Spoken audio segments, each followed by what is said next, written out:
G'day everyone, welcome back to another episode of the Overs and Unders podcast. Sam and I back in the studio again. We're going to be talking all things sport, AFL, NRL and the NBA playoffs. We want to keep churning out these podcasts each and every week, pretty much just predictions for the games coming up, our takes, and also some value picks for some of the games that we really like. So without further ado, we're going to start off with round 9 of the AFL.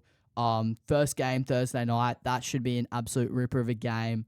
We're going to start with Carlton and the Dees. So, Sam, who do you have in mind to take that one? Yeah, I've got the Dees edging them out in a close battle. I think it'll be real tight, especially with Carlton losing to the reigning premiers in the Pies last week. The Dees started off pretty hot the season, then were a bit wonky the past few weeks, but they've sort of picked it back up now. What about you? What do you think? Yeah, Dees definitely got their confidence back from beating Geelong last week.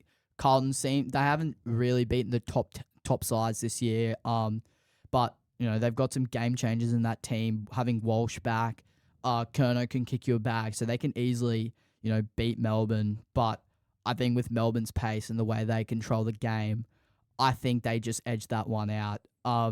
Sam, do you have anyone in mind that we're targeting, this week for our tips? Yeah, look, I think there's value in Jack Billings' 15-plus disposals. So he's 4-4 at Marvel for the year, but he's 4-4 for the season, but at Marvel he's 4-1. So most bookies have got him around $1.20 to $1.30, but there's a few there that have got him in that $1.50 to $1.60 range. So I think there's some potential in that, potential value there, but I think my lock pick for this game is Adam Chera for 20-plus disposals. He looked solid last game coming back from a hamstring injury with 21 against the Pies. He's hit 4 out of 5 games this year, and including last year, he's 21-3. And he's averaged 26 disposals in his past 4 games against the Dees. Yeah, wow. There you go. So lock pick from us. Definitely be looking to target him with our bets tomorrow. Friday's games, we've got Geelong and Port Adelaide, another solid game. I'm probably picking the Cats to win this one. They had their first loss of the season last week. Port the last couple of weeks just been a little bit shaky. They got thumped by Adelaide last week. I think that was a must win for Adelaide, and they stepped up. Port were a bit flat coming out. But yeah, I think Geelong come back and prove to the comp that they're still a contending team. I mean they are. They've pretty much won every game, but to knock off Port, that's obviously a big win.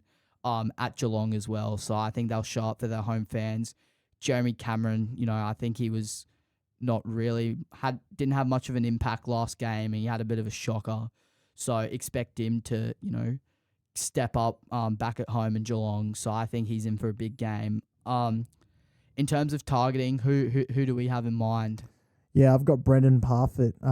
He's our lock pick for this game for 15-plus disposals. So he's yet to go under 17 for all 6 games he's played this season. He had 8 in his last game against Port last year, but he was only on the ground for 24% of the time.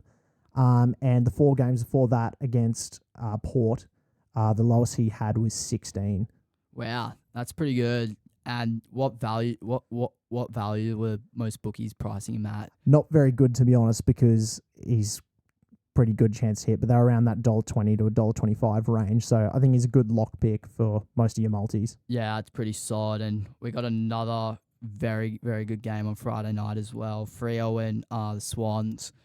I'm probably picking the Swans. They had a really, really massive statement game against GWS last week. They just looked great. You've got Heaney probably favourite or at least in contention for Brownlow. I think Goulden stole a few votes from him last week. Had a massive game as well. But yeah, Sydney are looking like the team to beat as well at the moment. So yeah, same with Freo. Freo, solid side. I think a lot of people saw that they'd improved this year, but to be where they are at the moment is massive. Sarong's also probably in the conversation for Brownlow as well, but I would say Swans, take this one out. And I reckon, I'm saying Sydney. Yeah, I'd probably agree with you, to be honest. But Freo should have their ruckman Sean Darcy back. He was subbed out in round 8 with a calf. I think it was calf injury. Yeah. But he's expected to be fit, hopefully. But I've still got Sydney 1-39. I think so. Yeah. Yeah. In terms of players that we're targeting, I've got Goulden again for 25 plus.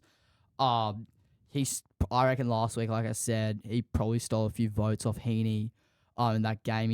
Absolute monster of a game last week. He's also hit in his last 6 games this season. And also he's averaging the most kicks as a midfielder this season, averaging 26 disposals a game. Good value on him for about $1.40, $1.45 odds on most bookies. So, yeah, Goulden 25 plus at the moment is fairly value, and I think he'll start picking up his pace. He'll probably be going for Brownlow as well. Yeah, for sure. And then we've got our Saturday afternoon games now, and then the first one we've got is Hawthorn versus St Kilda. Look, not much has gone right for the Hawks or the Saints this year, so it'll be a funny contest, I think. Although I do have the Saints edging them out 1-39 in this one. What about yourself? No, I've gone the other way. I've got the Hawks. I think big.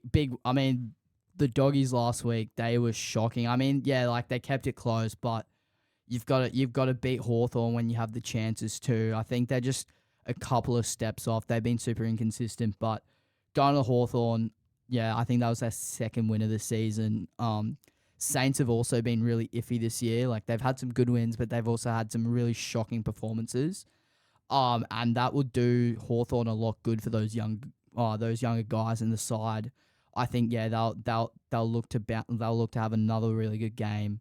And that would be huge for them if they can, beat Saints, go back to back. And I'm picking I've got Jai Newcomb, 20 plus disposals as my target, or our target for this weekend's game. He's hit 6 out of 8 this season for 20 plus. He's averaging about 21.8 disposals this season. He's dropped off a little bit. I think he was averaging about 24 or 25 last year, but last year against the Saints he had 31, and they're playing in Tasmania, and in the Tassie games last year went 4 from 4. So I think that's a really good value pick. Jai Newcomb 20 plus. Yeah, no, that's good to hear. So then next game, we've got Essendon versus GWS, and I think GWS, they're pretty lucky to have Tom Green. He got subbed out with a pretty nasty looking injury. Yeah, that was in the first quarter, wasn't it? Yeah, I think so, yeah. Ankle, I think, ankle injury. They did not look the same without Tom Green going out, because there was just no movement in that midfield. They were struggling to get the ball up. I think Sydney's defense just dominated that game, so yeah, hopefully with Green back, they should, get their mojo going. Yeah, very lucky. Like, scans revealed no structural injury or damage. Yeah, so that's big for their season. I've got GWS again, another 139 pick. I think it'll be tight, but GWS will probably cover them pretty easily, I'd say. Yeah, I'd say GWS bounce back big time. Essendon, they've been playing pretty well the last couple of weeks, but to me, I reckon there's still a bit of inconsistency in that lineup. They're a good side. They're in the 8 at the moment, but I don't know. I've got my doubts on them to beat the top teams. But I'm saying in terms of our player target, I'm going Merritt 25 plus. I think he's fairly low price, but he hasn't missed this season. He's gone 7 from 7 this year, I believe. He's averaging 30.4 disposals. So even if you want to, up the stakes a bit, up the risk, then you've also got Merritt 30 plus to play around with. But honestly, Merritt 25 at this moment of the season is a lock. He's going for Brownlow. I think he's top 3 or hanging in that top 3 with Heaney. I think Dacos is coming back into the conversation as well. So yeah, definitely Merritt. Our target for this game. Yeah, and you've got GWS winning that one. GWS should. I reckon they'll have a comfortable win. Yeah, and then in our next game Saturday night, we've got Richmond versus the Western Bulldogs. Yeah, look, the Bulldogs haven't played their best footy over the past few weeks. Yeah, they've been shit. But neither have the Tigers. They're in, I think, 17th on the ladder. So yeah, injuries have just plagued them. Yeah, but I've got the Doggies in this one. But you never know. Are you agreeing with me? Yeah, look, honestly, with the way the Doggies have been playing, I can definitely see Richmond just pulling something out like Dusty Magic or Shea Bolton kicking like four goals. But I think the Dogs should win this one. Like I think the coach will be ripping into them last week for that Hawthorn game because they just made so many mistakes. And I reckon Bont has a big game as well, 25 plus. I think we target him. I think he's about $1.50 on most bookies, which last year you would not see that. He was an absolute monster last year. He probably got robbed at Brownlow to Lockie Neal, but I think Bont will probably have a bit of a statement game. I think he needs one. I think he's due for one. He's had a couple of good games his last 2 weeks, but I think he can bounce back big and, hopefully decimate Richmond, which Doggies, on paper, they're just a better side. Yeah, for sure. And that brings us to our last game for Saturday night. We've got the Gold Coast Suns versus North Melbourne. Who are you taking this one, Rick? I think there's no surprises. Actually, we've got a few mates on the coast at the moment, don't we? Yeah, no, there will be a surprise here. I'm calling a North's upset. I'm saying they win their first game of the season against the Suns. Oh wow! I really see it. Like they've shown in stretches that they can play, but they just haven't been able to carry that for an entire game. But I don't know. The Suns, they started well this season, then they've dropped off a little bit.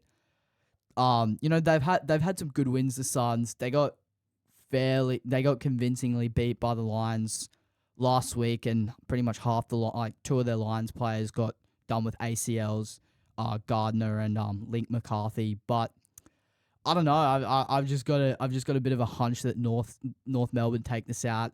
I can see this being their first win of the season, maybe their only win of the season. Yeah, that's a bit of a tough one, isn't it? I actually had Suns 39 plus, but we'll see who wins there, hey? Yeah. And then we're moving on to our Sunday Arvo game. So we've got Collingwood versus West Coast Eagles.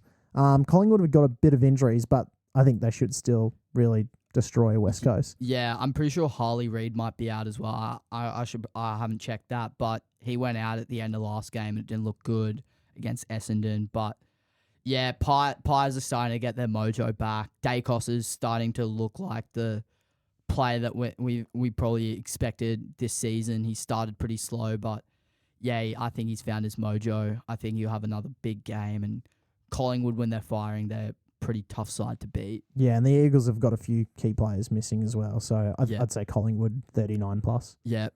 Yeah, I agree. And our target, I think, is probably Josh Dacos. 20 plus. He's hit 6 out of 8 games this season. I think we've had a stab at him in one of the games, and he absolutely sputtered for us. So he's avoided the blacklist. He has avoided the Playmakers blacklist. But if he does, I don't think if he doesn't step up this week, then he might be a part of that list. But he's averaging 23 disposals this season, about $1.25 odds. Had 21 against West Coast last year, so definitely some value on that. I'm sticking with Dacos to do the job. Yeah, and then that brings us to our final game of the round. We've got Adelaide versus the Adelaide Crows versus the Brisbane Lions. I think Adelaide, they had a good win last week against Port. Yeah, massive win. Yeah, and the Lions beat the Suns last week at home, their first home win of the season. Yeah, finally. So I think this will be a good game, but I've got to go with the Lions as a Brizzy fan. Yeah, no bias at all. No bias at all. Yeah, I'll be back in the Lions, 139 personally. I think, they'll just step up simply because Link McCarthy's gone, Gardner's gone. Both did ACLs against the Suns. So Lions are, facing, a bit of an injury problem at the moment. But I think they'll dig in. I think it'll be a really, really good game. I think it'll be really close because Adelaide, they've been a solid side. I think their first 5-6 games that they've had, I think they had it pretty tough with some tough teams, but they hung in there, stuck to it. That obviously coming from behind against Carlton would have done them so much confidence. But yeah, no bias at all. I'm sticking to the Lions. I think they edge it out, and I think Lockie Neal's due for another big game as well. He had a really, really good game against the Suns last week. I think he racked up 34 disposals. Had 26 against the Crows last time in Adelaide Oval last year in round 11. So another value pick, about $1.35, even $1.40 on some of the bookies. So I think with all my picks that I had, because you had a couple different picks at the start of the first opening games. I had a look at sports bet. I combined them all, and it's about $17 odds. So Oh wow. yeah, if we chuck a bonus bet on, and we had a look at our bonus bet conversion the other day, and it is 144% that we're turning our bonus bet multis on, which goes to show like, okay, like we obviously promote sustainable punting and, using promotions and all that, but to have fun, like chuck those $50, bonus bet multis once or twice a week, we're still actually getting the results, and we've actually got a really, really good output. So if we did combine all those legs together, it'd be about $17 odds. Yeah, no, that's pretty good. Hey, but as always, gamble responsibly. Of course. Yes. So, but that brings us to the end of our AFL segment for the podcast. So, if you've made it this far, thanks for listening to us. Yeah, if you've made it this far, comment Tom Green. He's our favorite player at Playmakers Elite. So, if you comment Tom Green, we'll send you a message. Thought I'd just throw that in there. Yeah.